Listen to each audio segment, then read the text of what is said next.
హైడ్రా అంటే హైడ్రా ఇంతకుముందు కాంగ్రెస్ ప్రభుత్వం వచ్చినప్పుడు ఏం చేసింది? ఒక 15 సంవత్సరాల కింద కాంగ్రెస్ ప్రభుత్వం ఉన్నప్పుడే ఈ విలాసులకు అన్నిటికీ పర్మిషన్ ఇచ్చింది. మళ్ళీ అప్పుడు ఏం చేసింది? అప్పట్లో వాళ్ళు ఈయన ఉత్తమ్ కుమార్ రెడ్డి ఉండు మంత్రిగా, మళ్ళీ ఈయన పేరేం పేరు ఉత్తమ్ కుమార్ రెడ్డి, మిగతా కాంగ్రెస్ లీడర్లు అందరూ ఉన్నారు అప్పట్లో మంత్రులు. మళ్ళీ అప్పుడు పర్మిషన్ ఎలా ఇచ్చి విలాసులకు అన్నిటికీ?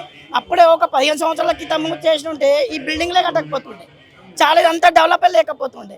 ఇలా టీఆర్ఎస్ ప్రభుత్వం వచ్చింది. టీఆర్ఎస్ ప్రభుత్వం 10 సంవత్సరాలు ఉంది, కాంగ్రెస్ ఇంతకుముందు 10 సంవత్సరాలు ఉంది. తెలుగుదేశం ఉన్నప్పుడు ఎమ్మెల్యేగా ఉన్నప్పుడు ఎవరు రేవంత్ రెడ్డి ఉన్నప్పుడు దాని గురించి అప్పుడు ఆలోచించేటుండే. చంద్రబాబు నాయుడు ఉన్నప్పుడు ఇదంతా డెవలప్ కాకపోతుండే కదా, ఈ మూసీ నది పంట ఇండ్లన్నీ కట్టకపోతుండే కదా. ఇవన్నీ ఇప్పుడు టీఆర్ఎస్ వచ్చినాక ఇవన్నీ డెవలప్ అయిపోయింది. కొన్ని కట్టినాక కూడా ఇప్పుడు కూల్పేస్తాము. హైడ్రా వచ్చింది కొద్దిగా ఎక్కడ కాంటే ఇప్పుడు ఇమ్మేసాగర్ ఉంది. ఇమ్మేసాగర్ మొత్తం కబ్జాలు చేసిరు, అన్ని కూలగొట్టేసేయమని మొత్తం కడీలు వాతిరు. మీరు పోయి ఇదే మీడియా ముంగట పోయి మీరు ఔటర్ రింగ్ రోడ్ మీకు చూడురి, చెరువు ఎంత కబ్జా చేసిరు. కింద ఒక ఫంక్షన్ హాల్ కట్టిరు, కింద మొత్తం చెరువులో కట్టిరు, అది కూడా కూలగొట్టేసారు. చెరువు నింతది, నీళ్ళు వస్తాయి బోర్డర్లకు. అప్పుడు కాంగ్రెస్ ప్రభుత్వం ఉన్నప్పుడు అన్నీ చేసి ఇప్పుడు వచ్చినాక ఇప్పుడు ఈ కాంగ్రెస్ ప్రభుత్వం వచ్చి హైడ్రా గురించి అన్ని కూలగొట్టాలంటే ఎట్లయితుంది సార్? ఒకసారి ఆలోచించాలి సార్ దాని గురించి.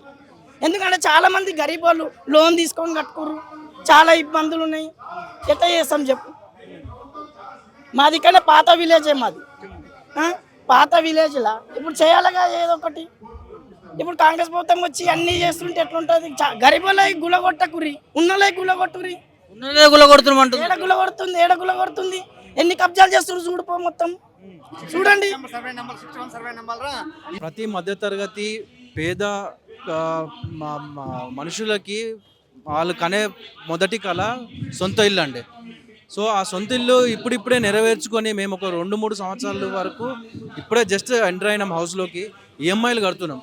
ఇప్పుడు వచ్చి సుందరీకరణ అని చెప్పి సరే మేము కబ్జాలు చేసి ఉండలేదు, ఇక్కడ ప్రాపర్ డాక్యుమెంట్స్ లీగలైజ్ చేసిన వాటితోనే ఉంటున్నాం. ఇప్పుడు వచ్చి సుందరీకరణ అని చెప్పి మా ఇల్లులు కూలగొడతా అని చెప్తే మేము ఎక్కడికి వెళ్ళాలి?